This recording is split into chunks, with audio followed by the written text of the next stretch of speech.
The Woman in White, Part 2. This is Vincent Gilmore's account, and it's Chapter 2 of his rendering, or his part in the mystery. So we can say it's Part 2 of the book, and it's Chapter 2. We all met again at dinner time. Sir Percival was in such boisterous, high spirits that I hardly recognized him as the same man whose quiet tact, refinement, and good sense had impressed me so strongly at the interview of the morning. The only trace of his former self that I could detect reappeared every now and then in his manner towards Miss Fairlie. A look or a word from her suspended his loudest laugh, checked his gayest flow of talk, and rendered him all attention to her and no one else at the table in an instant. Although he never openly tried to draw her into the conversation, he never lost the slightest chance she gave him of letting her drift into it by accident, and of saying the words to her under those favorable circumstances which a man with less tact and delicacy would have pointedly addressed to her the moment they occurred to him. Rather to my surprise, Miss Fairlie appeared to be sensible of his attentions without being moved by them. She was a little confused from time to time when he looked at her or spoke to her, but she never warmed towards him. Rank, fortune, good breeding, good looks, the respect of the gentleman, and the devotion of a lover were all humbly placed at her feet, and so far as appearances went, were all offered in vain.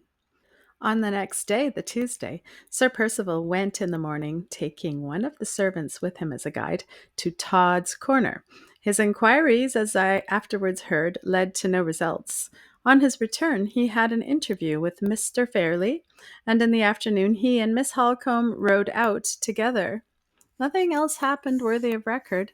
The evening passed as usual. There was no change in Sir Percival, and no change in Miss Fairlie. The Wednesday's post brought with it an event, the reply from Mrs. Catherick. I took a copy of the document, which I have preserved, and which I may as well present in this place. It ran as follows. Madam, I beg to acknowledge the receipt of your letter inquiring whether my daughter Anne was placed under medical superintendence with my knowledge and approval, and whether the share taken in the matter by Sir Percival Glyde was such as to merit the expression of my gratitude towards that gentleman. Be pleased to accept my answer in the affirmative to both these questions, and believe me to remain your obedient servant, Jane Ann Catherick. Short, sharp, and to the point. In form, rather a business-like letter for a woman to write. In substance, as plain a confirmation as could be desired of Sir Percival Glyde's statement.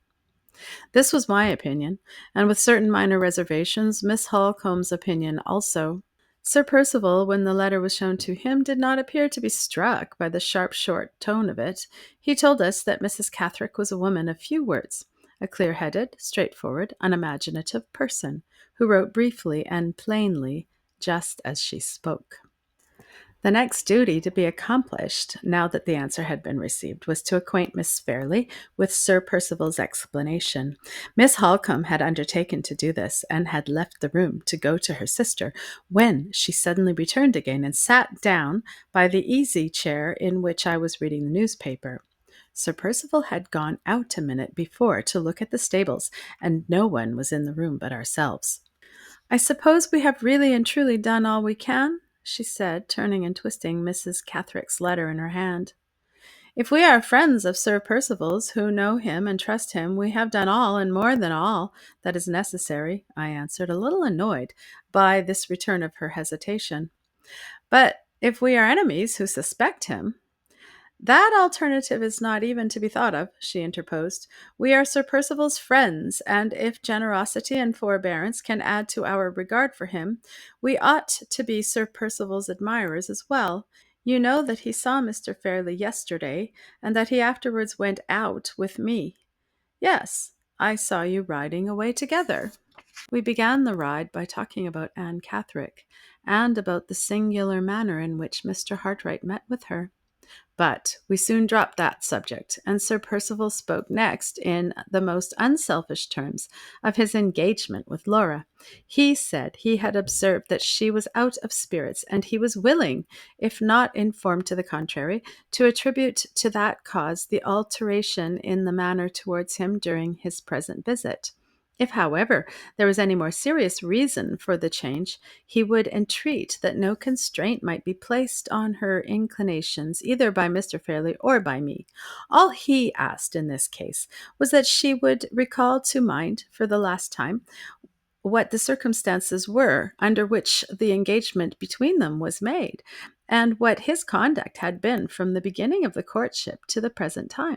If, after due reflection on these two subjects, she seriously desired that he should withdraw his pretensions to the honor of becoming her husband, and if she would tell him so plainly with her own lips, he would sacrifice himself by leaving her perfectly free to withdraw from the engagement. No man could say more than that, Miss Holcombe. As to my experience, few men in his situation would have said as much. She paused after I had spoken these words, and looked at me with a singular expression of perplexity and distress. I accuse nobody, and I suspect nothing, she broke out abruptly. But I cannot and will not accept the responsibility of persuading Laura to this marriage.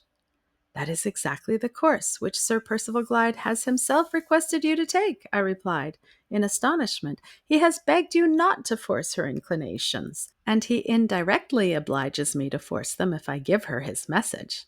How can that possibly be? Consult your own knowledge of Laura, Mr. Gilmore. If I tell her to reflect on the circumstances of her engagement, I at once appeal to two of the strongest feelings in her nature, to her love for her father's memory, and to her strict regard to the truth. You know that she never broke a promise in her life. You know that she entered on this engagement at the beginning of her father's fatal illness, and that he spoke hopefully and happily of her marriage to Sir Percival Glyde on his deathbed. I own that I was a little shocked at this view of the case. Surely, I said, you don't mean to infer that when Sir Percival spoke to you yesterday, he speculated on such a result as you have just mentioned. Her frank, fearless face answered for her before she spoke. Do you think I would remain an instant in the company of any man whom I suspected of such baseness as that? She asked angrily. I like to feel her hearty indignation flash out on me in that way. We see so much malice and so little indignation in my profession. In that case, I said, excuse me if I tell you in our legal phrase, that you are traveling out of the record. Whatever the consequences may be, Sir Percival has a right to expect that your sister should carefully consider her engagement from every reasonable point of view before she claims her release from it. If that unlucky letter has prejudiced her against him, go at once and tell her that he has cleared himself in your eyes and in mine. What objection can she urge against him after that? What excuse can she possibly have for changing her mind about a man whom she had virtually accepted for her husband more than 2 years ago? In the eyes of law and reason, Mr. Gilmore, no excuse, I dare say. If she still hesitates, and if I still hesitate, you must attribute our strong conduct, if you like, to caprice in both cases, and we must bear the imputation as well as we can. With those words, she suddenly rose and left me. When a sensible woman has a serious question put to her and evades it by a flippant answer, it is a sure sign in 99 cases out of 100 that she has something to conceal. I returned to the perusal of the newspaper, strongly suspecting that Miss Holcombe and Miss Fairley had a secret between them, which they were keeping from Sir Percival and keeping from me. I thought this hard on both of us, especially on Sir Percival. My doubts, or to speak more correctly, my convictions, were confirmed by Miss Halcombe's language and manner when I saw her again later in the day. She was suspiciously brief and reserved in telling me the result of her interview with her sister. Miss Fairley, it appeared, had listened quietly while the affair of the letter was placed before her in the right point of view. But when Miss Holcombe next proceeded to say that the object of Sir Percival's visit at Limmeridge was to prevail on her to let a day be fixed for the marriage, she checked all further reference to the subject by begging for time. If Sir Percival would consent to spare her for the present, she would undertake to give him his final answer before the end of the year. She pleaded for this delay with such anxiety and agitation that Miss Halcombe had promised to use her influence, if necessary, to obtain it. And there, at Miss Fairley's earnest entreaty, all further discussion of the marriage question had ended. The purely temporary arrangement thus proposed might have been convenient enough to the young lady, but it proved somewhat embarrassing to the writer of these lines. That morning's post had brought a letter from my partner, which obliged me to return to town the next day by the afternoon train. It was extremely probable that I should find no second opportunity of presenting myself at Limmeridge House during the remainder of the year. In that case, supposing Miss Fairley ultimately decided on holding to her engagement, my necessary personal communication with her before I drew her settlement would become something like a downright impossibility, and we should be obliged to commit to writing questions which ought always to be discussed on both sides by word of mouth. I said nothing about this difficulty until Sir Percival had been consulted on the subject of the desired delay. He was too gallant a gentleman not to grant the request immediately. When Miss Halcombe informed me of this, I told her that I must absolutely speak to her sister before I left Limmeridge, and it was therefore arranged that I should see Miss Fairley in her own sitting room the next morning. She did not come down to dinner or join us in the evening. Indisposition was the excuse, and I thought Sir Percival looked, as well he might, a little annoyed when he heard of it. The next morning, as soon as breakfast was over, I went to Miss Fairley's sitting room. The poor girl looked so pale and sad, and came forward to welcome me so readily and prettily, that the resolution to lecture her on her caprice and indecision, which I had been forming all the way upstairs, failed me on the spot. I led her back to the chair from which she had risen, and placed myself opposite to her. Her cross-grained pet greyhound was in the room, and I fully expected a barking and snapping reception.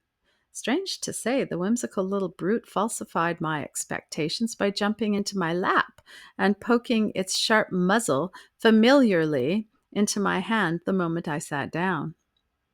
"You used often to sit on my knee when you were a child, my dear," I said, "and now your little dog seems determined to succeed you in the vacant throne. Is that pretty drawing your doing?" I pointed to the little album which lay on the table by her side, and which she had evidently been looking over when I came in. The page that lay open had a small watercolor landscape very neatly mounted on it. This was the drawing which had suggested my question, an idle question enough. But how could I begin to talk of business to her the moment I opened my lips? "No," she said, looking away from the drawing rather confusedly. "It is not my doing."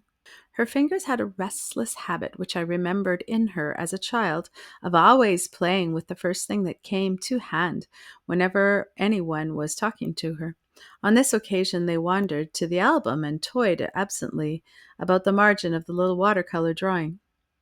The expression of melancholy deepened on her face. She did not look at the drawing or look at me. Her eyes moved uneasily from object to object in the room, betraying plainly that she suspected what my purpose was in coming to speak to her. Seeing that, I thought it best to get to the purpose with as little delay as possible. "One of the errands, my dear, which brings me here is to bid you good-bye," I began. "I must get back to London today, and before I leave, I want to have a word with you on the subject of your own affairs." "I am very sorry you are going, Mr. Gilmore," she said, looking at me kindly. "It is like the happy old times to have you here." "I hope I may be able to come back and recall those pleasant memories once more," I continued. "But as there is some uncertainty about the future, I must take my opportunity when I can get it and speak to you now.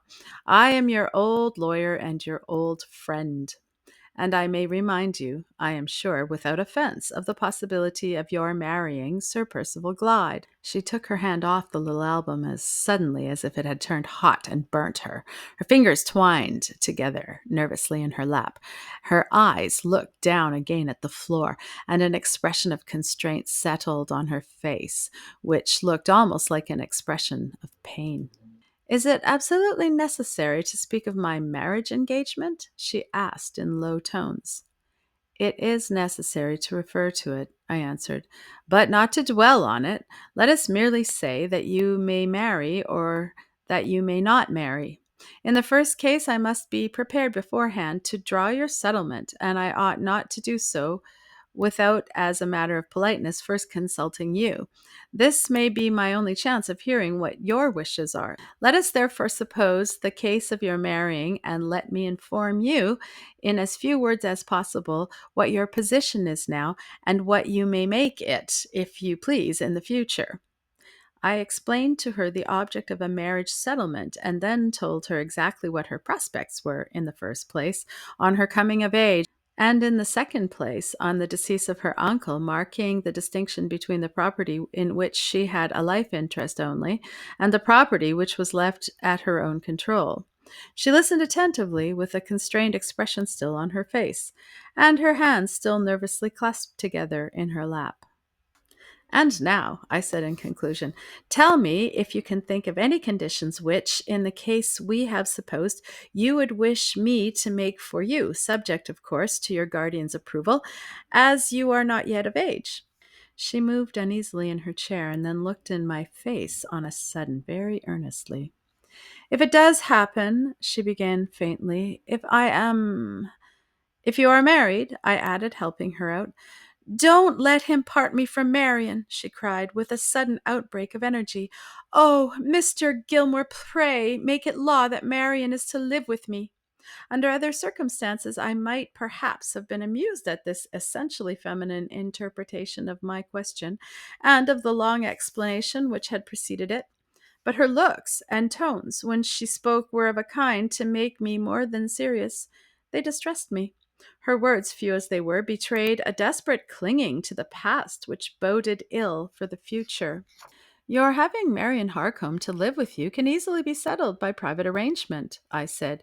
You hardly understood my question, I think. It referred to your own property, to the disposal of your money. Supposing you were to make a will when you come of age, who would you like the money to go to? Marion has been mother and sister both to me, said the good, affectionate girl, her pretty blue eyes glistening while she spoke.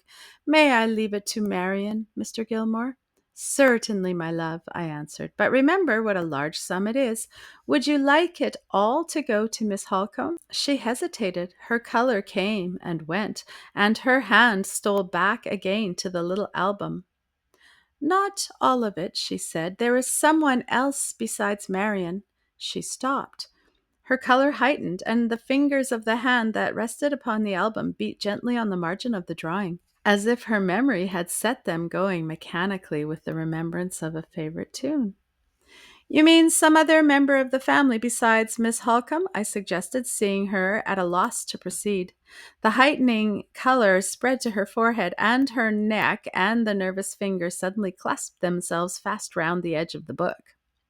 There is someone else, she said, not noticing my last words, though she had evidently heard them.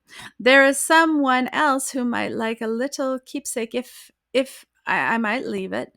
There would be no harm if I should die first. She paused again. The color that had spread over her cheeks as suddenly left them. The hand on the album resigned its hold, trembled a little, and moved the book away from her. She looked at me for an instant, then turned her head aside in the chair. Her handkerchief fell to the floor, and she changed her position, and she hurriedly hid her face from me in her hands. Sad to remember her as I did, the liveliest, happiest child that ever laughed the day through, and to see her now in the flower of her age and her beauty, so broken and so brought down as this. In the distress that she caused me, I forgot the years that had passed and the change they had made in our position towards one another. I moved my chair close to her and picked up the handkerchief from the carpet and drew her hands from her face gently. Don't cry, my love, I said, and dried the tears that were gathering in her eyes with my own hand, as if she had been the little Laura Fairley of 10 long years ago. It was the best way I could have taken to compose her. She laid her head on my shoulder and smiled faintly through her tears. I am very sorry for forgetting myself, she said artlessly. I have not been well. I have felt sadly weak and nervous lately, and I often cry without reason when I am alone. I am better now. I can answer you as I ought, Mr. Gilmore. I can, indeed. No, no, my dear, I replied. We will consider the subject as done with for the present. You have said enough to sanction my taking the best possible care of your interests, and we can settle details at another opportunity. Let us have done with business now and talk of something else. I led her at once into speaking on other topics. In 10 minutes' time, she was in better spirits, and I rose to take my leave. Come here again, she said earnestly. I will try to be worthier of your kind feelings for me and for my interests, if you will only come again.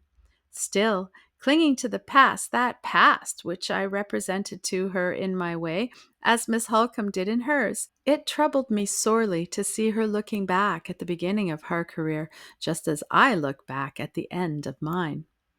If I do come again, I hope I shall find you better, I said, better and happier. God bless you, my dear. She only answered by putting up her cheek to me to be kissed. Even lawyers have hearts. And mine ached a little as I took leave of her. The whole interview between us had hardly lasted more than half an hour. She had not breathed a word in my presence to explain the mystery of her evident distress and dismay at the prospect of her marriage, and yet she had contrived to win me over to her side of the question. I neither knew how nor why. I had entered the room, feeling that Sir Percival Glyde had fair reason to complain of the manner in which she was treating him. I left it, secretly hoping that matters might end in her taking him at his word and claiming her release. A man of my age and experience ought to have known better than to vacillate in this unreasonable manner. I can make no excuse for myself. I can only tell the truth and say, so it was. The hour for my departure was now drawing near. I sent to Mr. Fairley to say that I would wait on him to take leave if he liked, but that he must excuse my being rather in a hurry. He sent a message back, written in pencil on a slip of paper. Kind love and best wishes, dear Gilmore. Hurry of any kind is inexpressibly injurious to me. Pray take care of yourself. Goodbye. Just before I left, I saw Miss Hall come for a moment alone. Have you said all you wanted to Laura? She asked. Yes, I replied. She is very weak and nervous. I am glad she has you to take care of her. Miss Holcomb's sharp eyes studied my face attentively. You are altering your opinion about Laura, she said. You are readier to make allowances for her than you were yesterday. No sensible man ever engages unprepared in a fencing match of words with a woman. I only answered, let me know what happens. I will do nothing till I hear from you. She still looked hard in my face. I wish it was all over and well over, Mr. Gilmore, and so do you. With those words she left me. Sir Percival most politely insisted on seeing me to the carriage door. If you are ever in my neighborhood, he said, pray don't forget that I am seriously anxious to improve our acquaintance. The tried and trusted old friend of this family will be always a welcome visitor in any house of mine. A really irresistible man, courteous, considerate, delightfully free from pride, a gentleman, every inch of him. As I drove away to the station, I felt as if I could cheerfully do anything to promote the interests of Sir Percival Glyde, anything in the world except drawing the marriage settlement of his wife. End of chapter 2.